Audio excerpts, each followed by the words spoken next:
Welcome to Politics Done Right. I am your host, Egberto Willies. This is a progressive program that will take the mystery out of politics. This is the program that will encourage you to make sure government becomes we the people. Whether you are liberal, progressive, conservative, or otherwise, you get to air your point of view. We are an independent media outlet that, unlike mainstream media beholden to corporations, we only owe allegiance to you. Remember, you can also send me a tweet at EGBERTOWILLIES. That is at Egberto Willies. Let us engage. It is Politics Done Right. The following is the interview that I did with the Texas Grassroots Alliance with Neil Aquino, who is the Houston Democracy Project founder, as well as Alexander Montalvo, who is a progressive community organizer and CEO at the Catalyst Project. I hope you like it. It's about, they interviewed me on the book that I wrote titled Tribulations of an Afro-Latino Caribbean Man. I think out of that interview, you would get more than just what was placed in the book, but some of what I think going forward, things we should be cognizant of. Check it out.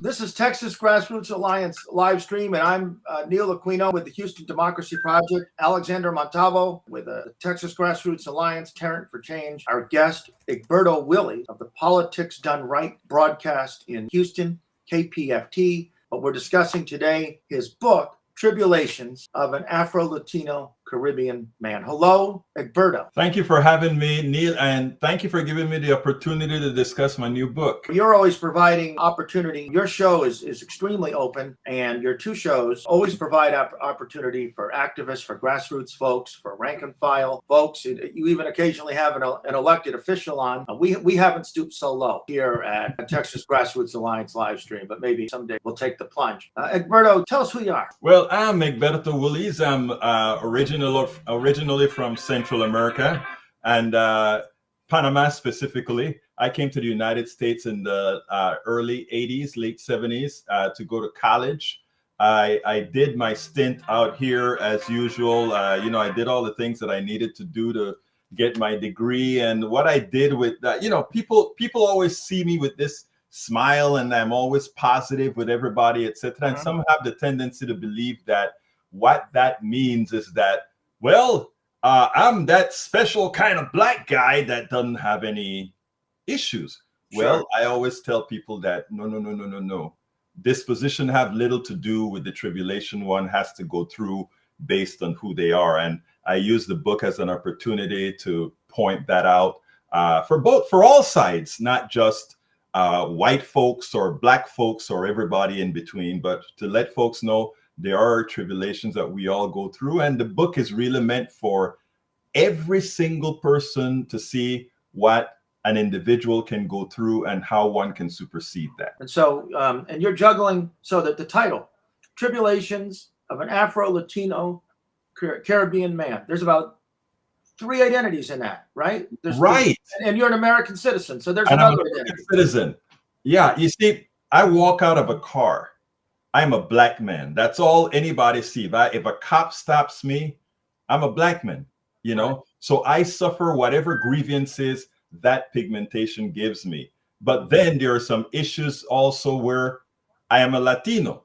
I'm a Spanish-speaking country with Spanish culture, etc. I don't share all the same cultures of my black brothers and sisters in America. And I'm also Caribbean, which also has its own flavor of identity. So I sport them all. And then lastly, I'm an American. And I believe in the country and I want to do for the country just like any American wants to do. Right. So you grew up in the Canal Zone, proximate to the Panama Canal Zone, correct? In it? It's amazing because, people just love to hear, wow, the canal is this great operation, right?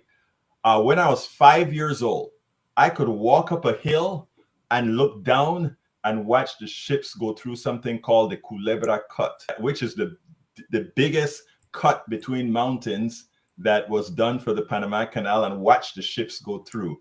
Okay. What tourists do there, I did whenever I just wanted to go up a hill and take a look.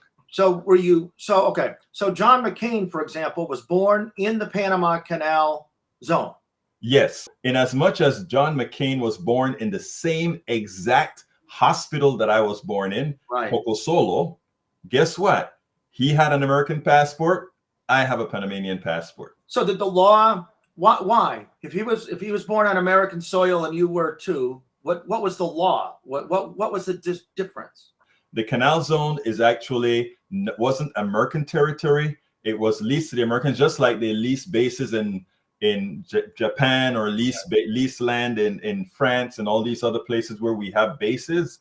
That's all it is. So notice that whenever you were born in France, or if you're born in Germany or whatever, you go to the consulate to say you were born of American parents, so you want to ensure that your kids are native born citizens of America, even as they were born in a foreign country. And that's what gave McCain his U.S. citizenship and not Panamanian citizenship, because in reality, he's a Panamanian. If you're old enough, you remember the fuss over the Panama Canal Treaty, right? It was Jimmy Carter took a lot of political heat, and Ronald Reagan, he wanted to give it back, and Ronald Reagan said, we paid for that canal, right? It was a jingoistic, nationalistic issue. It is amazing, because the reality about the canal is stark. I mean, Panama wasn't a country in 1903. It was actually a province of Colombia. United States asked Colombia to build the canal. Colombia said, hell no. The Lesseps and France was already attempting to build a sea level canal then.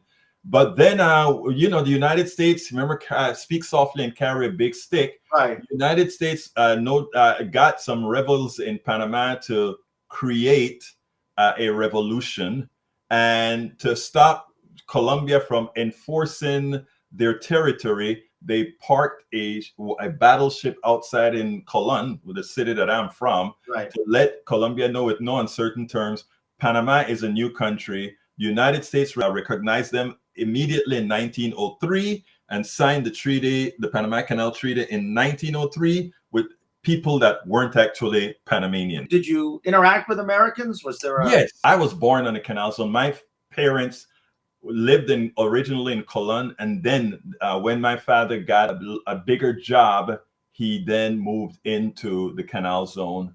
And so while in the canal zone, Panamanians lived together. There was segregation. Panamanians lived together in communities that were actually substandard now that we know it. And Americans live in other sections like Margarita, Gatun. Those places were for Americans. Arco Iris, Rainbow City Corner were for Panamanians. Now, they also had two different school systems. Our systems were called the Latin American school systems. The system for the Americans were the standard American system. They made sure that the Panamanian kids and the Panamanian folks didn't really interact. So you came to America. Why'd you come to America? Because America really has some of the best universities on the planet. And, the selling point of America is actually great. And again, the universities are great. And what most Panamanians are that went to the canal zone, the next place that they usually come to is the United States for an education. If they don't go to the Panamanian universities and decided they want to sort of expand their horizons, a few would also go to Brazil or Spain, but most actually came and went to the United States, because again, the United States has a great college education system that has always been very well funded. Not so much as now, but has always been very well funded. So you went to UT, you went to University of Texas, Austin. Yes, interestingly, I came here on a music scholarship to be an engineer. Okay. So my professor on the canal zone had a good friend who ran the band at Blinn College. So that director gave me a scholarship to play the tuba and the bass guitar in Blinn, but I couldn't take, I always knew my horizons were, I wanted to go somewhere else. So After being 1 year at Blinn, I applied to A&M, UT, got into both, and decided to go to UT. How do you get started with the tuba? Why'd you play the tuba? Back in high school, I was our band had one tuba player, and I was a big guy, and I played the tuba, and we marched with the tuba. We did everything. So I started out playing that in high school. As a lover of the band program and being a former band student, there's a known knowledge that you always respect the tuba players. There's something about tuba players that are the coolest. They carry the heaviest instrument. Yes. And so it tells you a lot about a tuba player because they are high quality folks. I love Alex, man. The tubas, that's right. Right. Oh, is there tuba are there tuba solos? Is there music specifically written for tubas? Yeah. And in fact, if you listen to a whole lot of Mexican music, you have the Mexican music that usually has a good starring tuba line, and doom, doom, doom, doom, doom, doom. Yeah. Oh yeah, definitely. I wish I could remember the name. There's a New Orleans-based brass band that plays a lot of tubas, and they do a hell of a cover of Joy Division's "Love Will Tear Us Apart" with tuba. It's just great. I got a quick question, Alberto. Neil, I wanted to ask Alberto something. There's this musical connection, right, with the Latino culture. Your book is about, you being a Caribbean Afro-Latino man. And you talked about how there's, definitely a distinction between you and other Black community members who are born in the mainland of America and not a part of the Latino community. I would love to get your perspective just because of this history, because of the experiences you have. How has that been navigating the Latino community and the Black community? What are some of the things that you feel are crucial for folks to understand what it truly means to be Afro-Latino? And let me add to that. You wrote of an Afro-Caribbean Latino solidarity. Yes. In your book, right? So let me add a dimension to that identity question that Alex. I think that's great, and that's an important one. I told two stories, one being at Blinn and one being at UTA. So I'm going to try to combine those two stories. When I came to the United States and I went to Blinn College, I'm a young 18-year-old kid. And you know what young 18-year-old kids look? They're looking, oh, I see a whole bunch of girls standing up here. And these were a whole bunch of, Black girls that were in the, they were cheerleading or something like that at Blinn. So I walked up and I started to talk, and in Panama we call it estoy dando mi piropo, I'm giving my little thing to try to get a lady. And they laughed at me, right? Because it was sort of this guy sounds funny and his approach is different and all of that. But interestingly, the white girls, they were like kind of intrigued, and they really wanted to talk to me and were like very accepting. And of course, the Latinos just slapped me around. We'd go because we all partied together, etc. So it was an interesting dynamic that at Blinn, the women that gave me the most play then were white women. When I came to the University of Texas, the first place I went to was an institution, meaning the group that I was going to be a part of was the Afro-American Culture Committee. I said, okay, I'm going to go to UT. I'm going to become a member of this committee. And one of the things that happened then was, it was during the Martin Luther King times. And after we all started talking, I said, hey, but I'm kind of a Malcolm X guy. I believe in not asking for your liberty, but taking your liberty, right? Taking your freedom. It didn't go over too well in that room that I said something that they took as a slight on Martin Luther King, which it wasn't. It was just saying a different tactics. And they really got into me, and they were like, you ain't one of us anyway. You're a damn import. That stuck to me like, you know what? You're an import and you are not from here and you don't get it. That was the first time I got a chance to interact with my Black brethren in America, and as a Black Latino to come out and then say, let me remind everybody that when the ship came from Africa on that slave trade, it stopped in Brazil, which had a whole lot of Black folks speaking Portuguese then.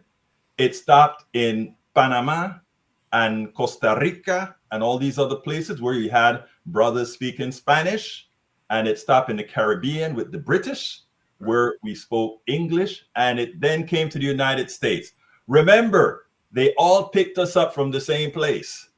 So while we speak a different language, we all share the same history of colonialism, of slavery, of being abused, no matter what part of the world we're from. That sort of brought me into the black fold. I mean, but it also there were also issues then with American Latinos, because again, American Latinos didn't quite have that history. They're just now really learning about, well, I'm talking about in Texas now, about the Dominicanos and the Cubans and all that stuff. So the dynamic that one has to travel living in these, not only pigmentation cases, I don't like the word race because race is a stupid thing, but whatever.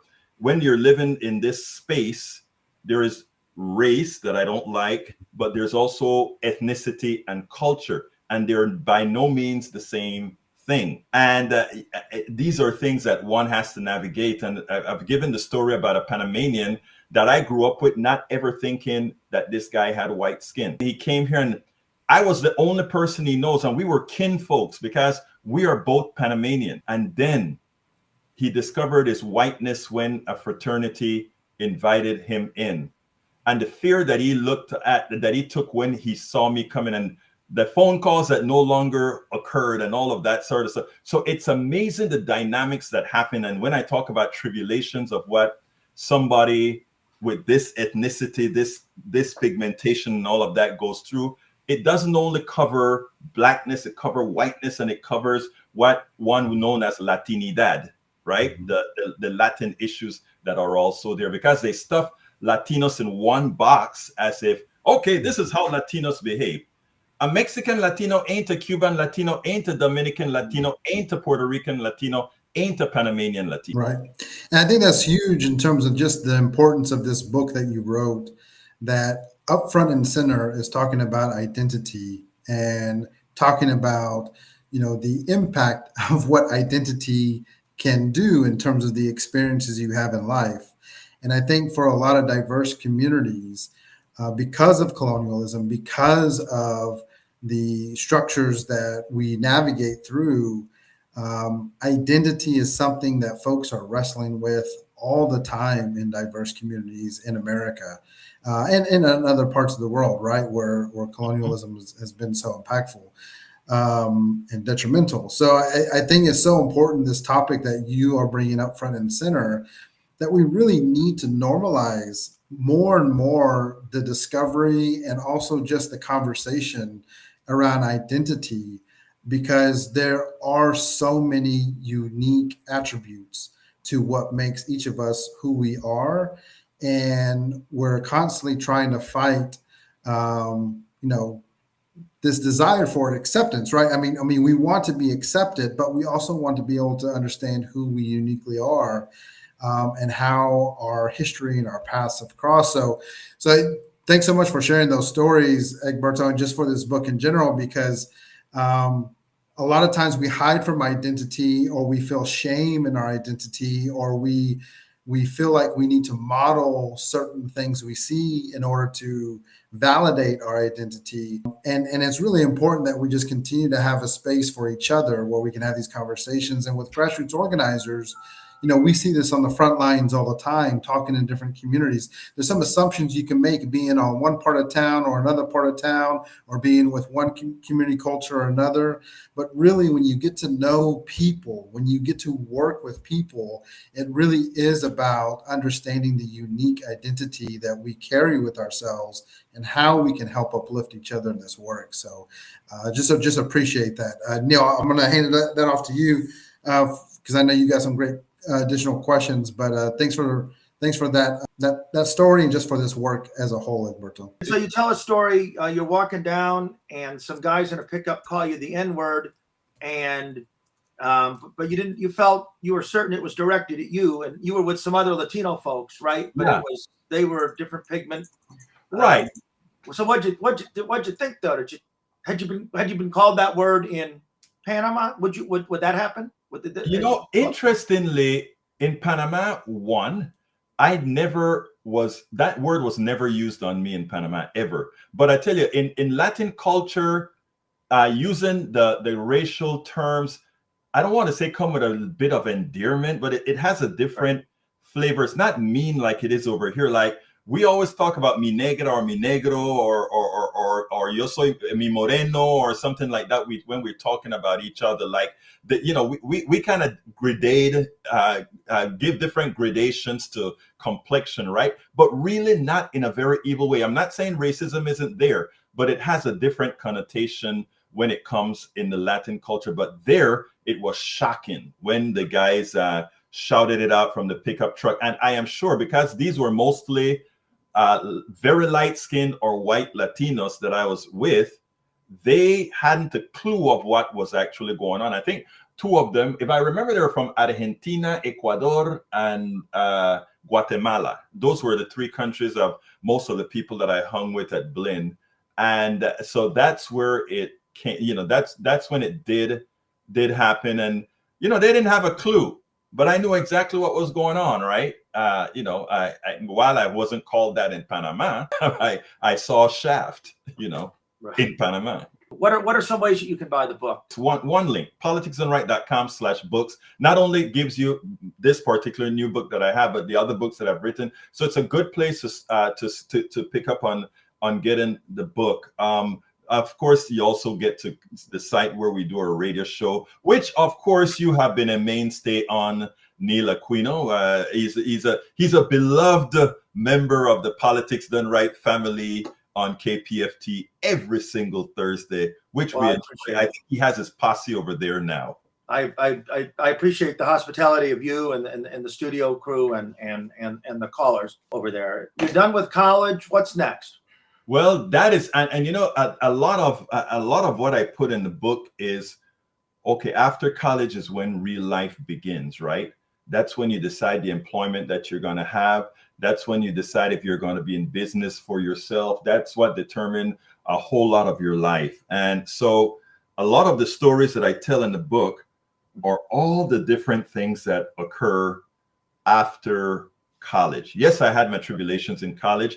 Yes, in college, teachers took you for granted. Yes, I stood up to teachers, etc. All of that happened. But the real life begins after college. And from the beginning, when I got into the workforce, it was all there to see. Most people, when they get into the workforce, we just accept things. We accept things for how they are. The only things I accept for how they are is when I'm around a cop. And that is because, well, we all know, cops are always right? And in our society, it seems like cops are always right. So we give them the benefit of the doubt till we get them in court, and we hope we can get dispensing then. But when it came to employment, I was never a pushover. And what I do in the book is I try to show some of the stories that happens to people. For the people of color who read those stories, they're going to understand it immediately. For my white brothers and sisters who read the story, some of that stories they're going to say, God, I saw that, but it didn't even ring a bell. And I think that's in your last chapter. You wrote this book for two separate audiences, right? You just delineated that. Yes. Right. So what do you dig a little deeper into that? What are you hoping that the disparate audiences will get? And then are there things in the book that you hope both audiences will equally conceive? Yeah, well, you notice I said two audiences, really, a people of color audience and a white people audience. And let me tackle the people of color. Like I said, they're going to read the book. And for the ones that are not, that haven't bought into the fallacies of America, that's a great melting pot already, they will get it. Now, for my white brothers and sisters, this is the kind of stuff that I want to reach at. Right now, there's an anti-DEI movement, as if we don't need that. It's reverse racism, etc. Because many really don't see that racism and prejudice and lack of opportunity has taken a different form. And what I've shown, I think, in the book, with all the things that have happened with me, in business, employment, and just existence. A lot of things that people won't see on the outside, they'll see, oh, I can see why that is needed. Let me give a perfect example. When I'm not going to give the NASA example right away, but let's just talk about me being in business. When I decided to go in business, I had a successful business. I just didn't have cash or capital. I went to the bank with a friend of mine. Both of us were going to apply for a small business loan. He got into the bank. And by the way, he's a good friend, but he was a coke addict. Okay. This white guy, and he went into the bank and they made him fill out paperwork, etc. It was easy for him to get the small business loan. I went into the bank. The guy said, "You had any collateral?" No. He said, "Don't even bother filling out the application." So right then and there, I formed my company on credit card debt, 18, 20, 25% interest rate. He formed his company on 6% interest rate. Somebody can say, well, you got the loan, he didn't, no big deal. But he got a privilege that I didn't. He could build his business on 6%. I built mine on 18 to 25% credit card debt, right? So what I try to explain in the book is that that kind of stuff happens. And when we talk about DEI and the reason we have to have some sort of equity is when you see things like that happen, it actually affects your ultimate success, or your success is degraded, not based on your abilities, but your success is degraded based on your ethnicity, your complexion, who you are. At NASA, this one, another quick example. At NASA, you worked at NASA. Yes, I did. What were you doing? I was a senior programmer analyst and a senior research engineer. And interestingly, I told several of the stories in there relative to NASA, but the one that always got to me, and this one is people think it's simple, but it is inherent to how people are treated, right? I am at the place, and I have my cubicle. John D has her cubicle at the window. And I never thought anything of it. But when she quit, I go into my boss's office and I said, hey, anybody had dibs on her office yet, which was at the window? And he said, and this was in Clear Lake, no. So I said, okay, I am making the first dibs for that office. I want to move my office to her office now that she's gone. He turns around and he looks straight at me and he said, oh, I'm sorry, Egberto, that the window offices are relegated to seniors. Well, guess what? Senior staffers. Yes, I was a senior, not knowing that I had the worst cubicle even as a senior, and the seniors there that were white had window seats and cubicles. And I didn't have a clue. So he just came out and blurted that out, and I smiled and I said, oh, I'm a senior. And he got red face and he stopped it. I don't. And I stopped him and I said, I don't know what you're gonna do. And I walked out of his office. I went to my briefcase, picked it up, walked out of the building in Clear Lake, jumped in my car, and started off. I lived in Houston. I worked in Clear Lake, drove home. By the time I got home, a call came in to let my wife know, and my wife thought something was hell of a wrong to let me know that, oh, by the way, it's yours. But the issue is, why do I have to go through things like this?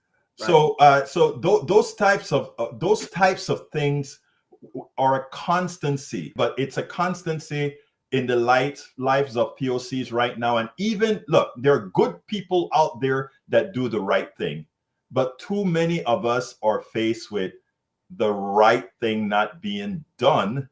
And in that process, most people just acquiesce to it. They're quiet about it. It's something that I was never quiet about. I would do things at the risk of losing my job, including there was a time when all the Black and Latino folks would meet up at my cubicle and we'll be shooting the bull and all that kind of stuff. We had Africans, we had Latinos from just about every country. We'll just talk and we'll have these types of conversations, And I remember my boss coming down to the aisle and he had his cigar.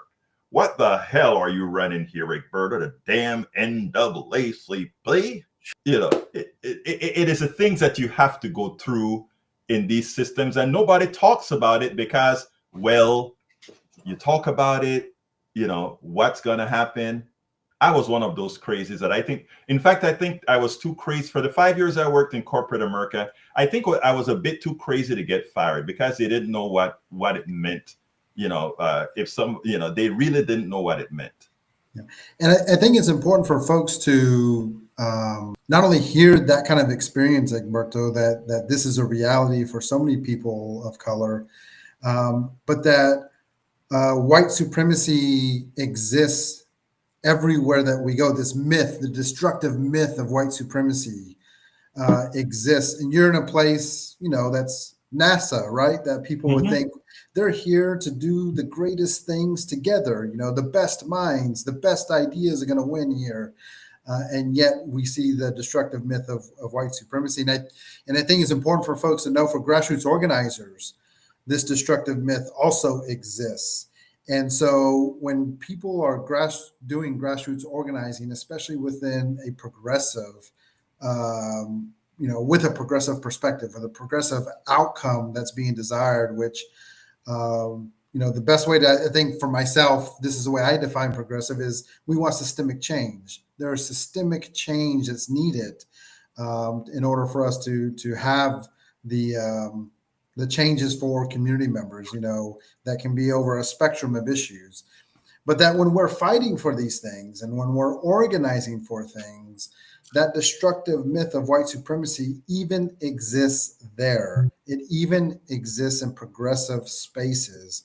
So that just like the workers of NASA, who are people of color, who, you saw will just kind of, stay silent about it, modify their behavior or make some adjustments. We see that happening in grassroots organizing as well. And it's extremely harmful because we're here in a space fighting for the social justice that we're trying to achieve, right? So when grassroots organizers are people of color and they're pursuing funding, we'll see certain aspects and certain mentalities like, no, I actually don't want to receive money because I don't want it to be seen that I'm doing this for the money. And if you're in grassroots organizing, there is not the money we are doing this for. We are doing this for the betterment of our communities, but that we should feel comfortable getting compensated for labor. We should be comfortable challenging the status quo.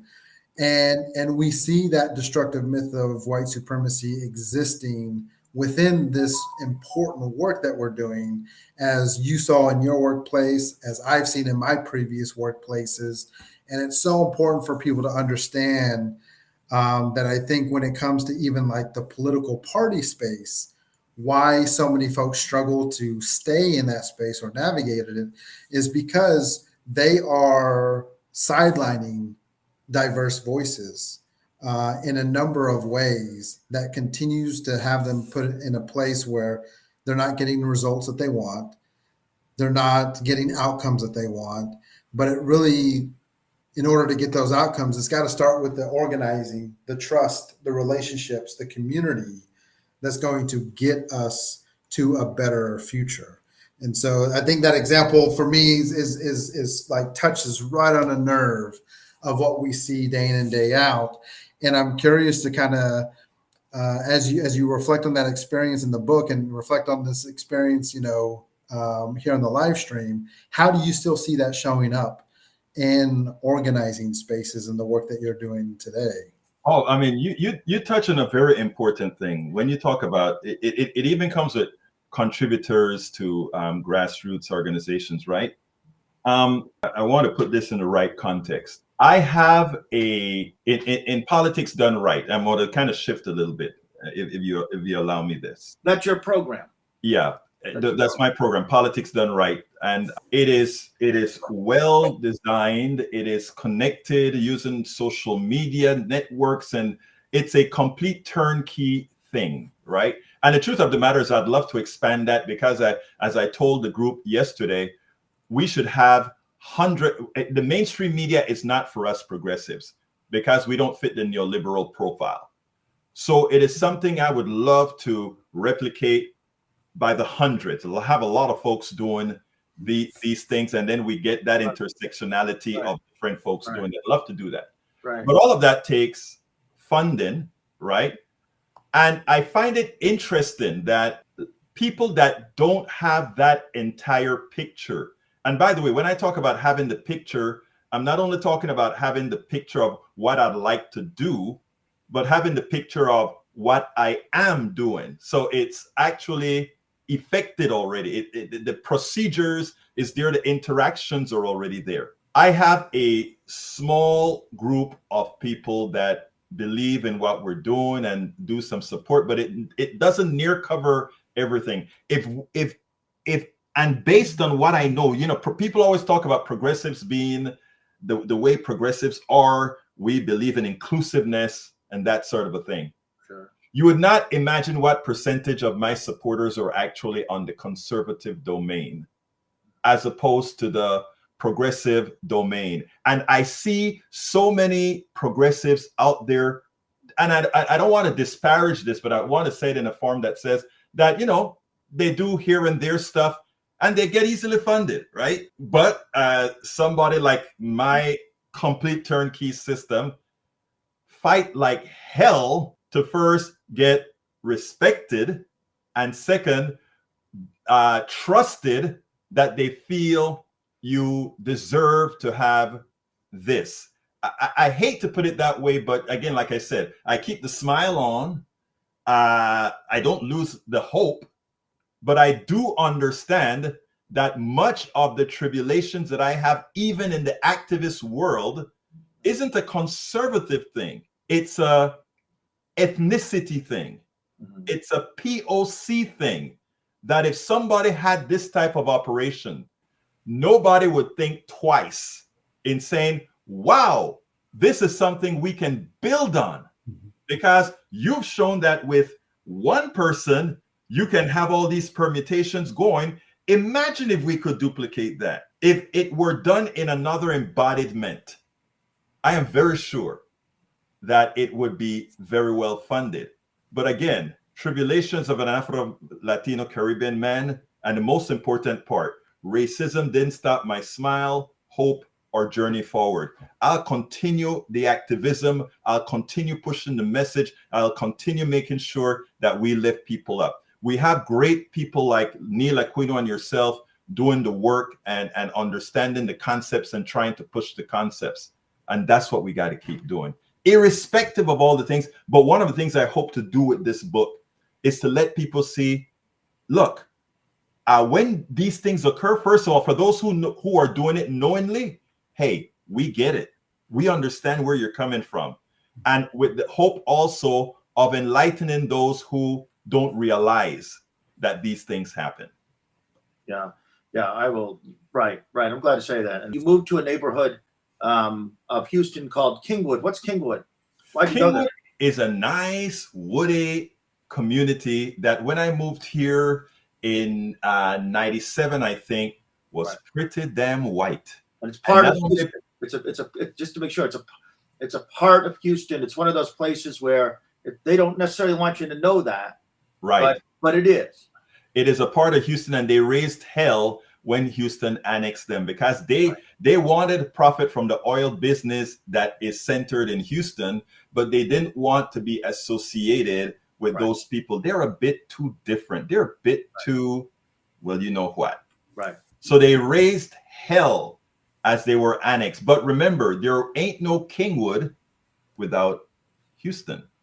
Right. There aren't these high salaries of these folks who live in Kingwood if there was no history. You see, those are the things that people don't think about, that activists like yourself make people realize. But anyway, so I came to Kingwood, and yes, it was at that time, I mean, it is still a very white community.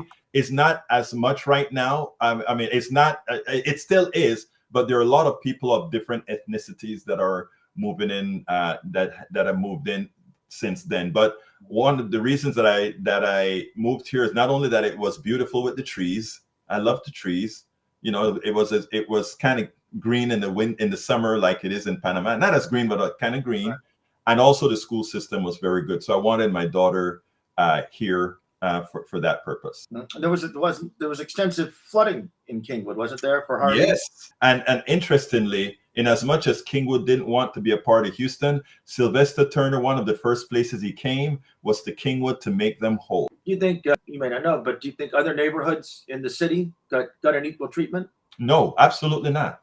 There are just the audience, Sylvester Turner, Black Democrat, mayor of Houston at the time. That is where people have to understand ethnic dynamics in cities, and it's complex. You know, it is like, you know, people always talk about integrating the police force, right? They always talk about getting more Black officers on. Do you think I fear a white officer more than I fear a Black officer? Do you think I fear a white officer more than I fear a Latino officer? I fear a Latino and Black officer much worse than I fear a white officer. How come? How comes? Because it's the system. The system tells you that that Black officer and that Latino officer feels more accepted if they can show that they have really given it to those who look like them, because they are now a part of the family. It's a dynamic very few understand, but that I've seen. If you have any doubt about that, remember what happened, I think, in Tennessee, the kid that got beat the crap out of in Memphis. Yeah, that's all you have to see as an example. Or if you take a look at every time you see white cops beating up Black bodies or POC bodies, see how many of them actually say, back off a little bit, back off a little bit. Never happens. So we have to understand the dynamics of power, and that is what few understand. Chapter 19 of your book, the intersectionality of police, justice, and people of color, right? So this is something you've consistently talked about, and you have talked about encounters that you've had pulled over. Yes. In fact, I spoke about that encounter when this white officer pulled me over, and I'm very respectful to officers, period. I mean, they have the gun and they have the DA generally on their side. So I understand the power dynamics. So I'm always respectful of I make sure and let them see my hands. And I spoke to this guy. This guy was smirking because he saw how careful I was. He had no fear of me whatsoever. This was in Houston. This was near the studio, right? This was near KPFT. In the Houston neighborhood, inner loop neighborhood. And I really got stopped just for who I was. And I understood that. And he gave me some ridiculous reason that he was stopping me, but I knew it was really to check me out. And that's fine. So he stopped me to check me out. And you know, I was respectful to him, and he was very, very respectful to me. And for me, it was shocking. So I drove off, and then I drove back in. Maybe a stupid thing to do, but I did. And I said, hey, can I get a picture with you? Because I was so really taken aback that this officer was nice to me. I took a picture with him. I went to the studio. I talked about it. I wrote a blog about it. The guy got a commendation, a community commendation after the blog came out and went viral. And, you know, the sergeant called me up, wanted, you know, all this kind of stuff, because here it was. I gave this white cop a good kudos for treating me like a human being. When I talked about that at KPFT, liberals wanted to have my ass. That was my next question. Yeah. How'd that go over? Yeah. Go ahead, ask it. And I asked it. You were answering it. Go, keep going. Yeah, they hated me for actually giving a commendation, giving a good works to the cop, who then got a commendation. He said they should have. That's their behavior that they should have in the first place. And my liberal friends, I like calling progressive. My progressive friends were right. But like I put in a subsequent blog, I said, look, just maybe if we start commending these guys for doing their job, we will save a few bodies, because they will get to see how it feels to be treated well, when they do well, to get treated well, and when they do badly, to get treated badly. And well, ask this, and Alex, seems like you might have a question. You make a point on the show to treat on KPFT, the 6 o'clock broadcast, Politics Done Right, KPFT 90.1 FM, Houston, Texas. And to treat conservative callers well. You have a continuous stream of conservative callers, so yes, obviously they feel welcome. Right? I want everybody, conservative, liberal, I want everybody to feel welcome, because my thing is, if we're talking to each other, we're not fighting. So my show doesn't care about ethnicity, ideology, race. None of that matters. Everybody, I always say, you're all my friends, right? No kidding. And I don't mean that. For me, that is not. For me, it's real. If anybody who knows me knows I have this Latino thing, I come and I'm giving you this big hug and a big back slap. No matter who you are, get in trouble during the Me Too for a little bit because everybody loved it till I found this one progressive girl that she was in a line of people hugging me and doing things. And when she came about, I went ahead and hugged and she pushed me over and said, I don't do that. And in my mind, I'm like, oh, shoot, my God, what did I do here? Me Too, all that kind of stuff. And, so I stopped doing it. I stopped the hugging way that nosotros somos de Panama, that kind of a thing. And then my friends started saying, what the hell happened to you, Egberto? You're not the same jolly guy anymore. How do you make one person, and that a damn progressive person, one person change who you are? Then I decided, okay, I'll try to just kind of look a little bit more if the person is getting hesitant when we behave the way we behave. So that's about it. Alex, what do you got? Yeah, I think this topic between the interaction with officers and talking about the distinction between, different officers, whether white, black, Latino, and then also just this interaction just continues to highlight for folks the just absolute complexity of navigating the world as a person of color, but also all of the identity and ethnicity and cultural impacts around what develops behavior and what develops our approach and develops our thinking. And we really limit ourselves when we try to get a groupthink approach implemented around any issue or around any interaction, because it's actually through our diverse interaction, our diverse ideas, our diverse backgrounds, and how we're, developed different behaviors or approaches or things like that help us discover what is the path forward, help us test out and think through different ideas. And I think a lot of times we restrict ourselves when we overly condemn a singular act when someone is navigating this immense amount of complexity that you've been highlighting throughout this conversation, Egberto. I want us to be in a position where everybody is allowed to make mistakes. Whatever kind of mistakes it is, ethnic mistakes, racial mistakes, I have made them. Okay? Sexist mistakes, I have made them. I want people to know they can make these mistakes, but I also want to make sure that people have a place to land. In other words, engage, do these things, be around folks, screw up. And I want the people who are the ones that are aggrieved to be able to be thick-skinned enough, strong enough to say, I get it. I can actually work with you and say, hey, what you've done is not right, and that you learn from that. Now, if you keep doing the same kind of stuff that harms people or that shows some sort of a supremacist being, whether it's male supremacy, white supremacy, any kind of supremacy, then after a while, we dump you. But we have to give, I don't know what I don't know. Most Americans are reared a certain way. You can't ask folks that's been reared under the cancer that was created since the inception of this country to know everything. So I think the first thing comes in understanding that, and I talk a lot about that in my book. The first thing is understanding where people come from. The other book that I wrote called "It's Worth It: How to Talk to Your Right-Wing Relative Friends and Neighbors."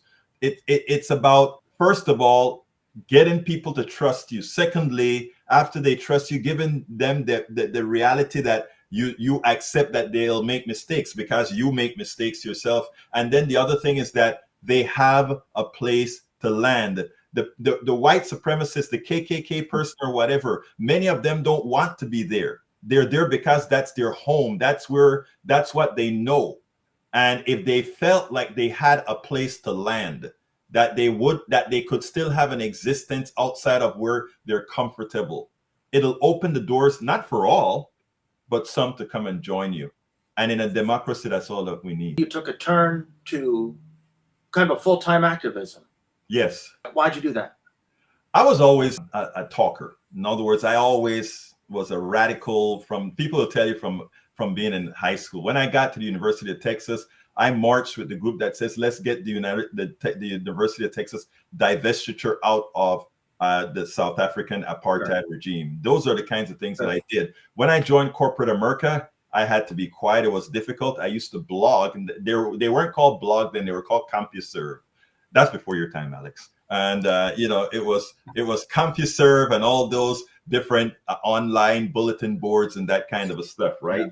So I used to do that under a pseudonym. When I formed my own software company, I couldn't be this radical out there either, because my customers were from NASA to Boeing to all these oil companies, etc. So I had to watch what I say. So I also blogged under two pseudonyms that you guys could find: Tolerant Liberal and Black Stallion. So I did under these different blogged under these different things. When my daughter got out of high school, that I know that my activism wouldn't hurt her in school or hurt her among her friends. It was like liberating. I started to do radio first in a little radio station in Canada. Then I started to do it, broke out here with the Coffee Party and some other, or moved to Amend and other organizations. I started working on doing radio and blogging and writing. And then when my website started to make enough money, I said, I really got tired of the software business. The software business made me a lot. It bought my house, my cars, my everything.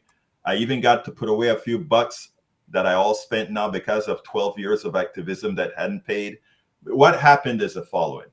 I decided to go full activism. I was making enough after I reduced all my costs to do this. Mm-hmm. And then the bottom fell out, meaning Google, Facebook, and all of them changed the algorithm that cut my income by, guess what? I'm talking about by 90%. One flip of the switch by these companies, 90% haven't recovered since. But the idea being, we all look whenever things are going wrong. We all say, damn it, this person needs to do something about that. Damn it, that person needs to do something about that. And you have to kind of ask yourself, if you're asking everybody to do something about it or somebody else to do something about it, what the hell are you doing? And the thing is, I had the wherewithal. I knew how to build a platform. I knew how to do all these things to make money elsewhere. Maybe I could do this to create a better America. Not me alone. I'm trying to be facetious, but being one of the small grains of sand that actually can do it, right? And I did that. Now, it has not been the best move financially at all, because I resemble that remark. Yeah. Right? Yeah. But I tell you one thing about it. You are making a difference. Like you, Neil, making a difference. Like you, Senor Montalvo, making a difference. And I think this is so key what you're highlighting, this transition and the cost of this transition and the impacts of, navigating the model as is and then the model changing, is that it's really important for folks to understand that the money in the industry is still there. Mm-hmm. There's millions of dollars going to candidates and campaigns. Mm-hmm. There's millions of dollars going to large nonprofits. Yeah. Both of them collaborate and share labor with grassroots organizers. I mean, we could highlight the number of people, Egberto, that you've had on your show and go for another hour. Mm-hmm. You've had AOC, you had, even in the local primary, local candidates, you had Sean Tier and Kim Ogg, who were battling over the DA position. So they value the work you're doing. They utilize the space and the audience you've built. And yet we don't see nearly enough that share of resources going to politics done right from that part of the infrastructure, that part of the ecosystem. And then large nonprofits have also benefited from your work. You know, and I know you highlighted amazing organizations like the Poor People's Campaign, which may not be an example of someone who has all the money in terms of this work because of what they're doing as well. But there are large nonprofits who have also benefited from your work. And we really need people to understand that the decisions they're making, either in their contributions, in their donations, or in their support, makes a huge difference. And if 10% of the current market share went to grassroots organizers, we'd be set. Berto, wrap us up, close us out. First of all, I want to thank the Texas Grassroots Alliance for having me on today to not only discuss my book, but also our progressive movement. Thank you so kindly. Please visit us at politicsdoneright.com. You can get my book at politicsdoneright.com/books. Yeah. Thank you so kindly, Neil. Thank you so kindly, Alex. This has been a very enjoyable experience. Okay, appreciative of your time. Buy the book. It's a great gift, too. Excellent Mother's Day gift, Father's Day gift. Buy bulk copy of Berto's book. Move it up the list. This has been Texas Grassroots Alliance live stream. Thank you for everyone for watching and your support, and we will be back at you soon. I hope you enjoyed that. And if you can, go ahead and get the book. I promise you that you'd find it rewarding. Whoever you are, you'd find some of what not I went through solely as myself, but the lived experience of many of us that go ignored very often. And I don't think the ignoring is generally malicious, but just a matter of our rearing, just a matter of what we've been taught to see, what we've been taught to trust. And I think the book does open a lot of doors. So check it out. You can find it at, if you go to politicsdoneright.com/books, you get a chance to get that book and many of the other books that placed in circulation. Anyhow, you know what? And how we end this baby. I am what? Out. We spend a lot of time deconstructing the news, trying to parse it into a form that everybody can understand. We try to find those little nitpicks where it flies above the fray, etc. If you really like these videos that we do, I want to ask a big favor. Please go ahead. Number 1, subscribe to our channel. And number 2, please join if you can. Thank you so kindly for watching. Keep watching. Please remember to share. We must populate the entire internet with our progressive message, a message that we know is what most Americans say that they want. So help us, please join.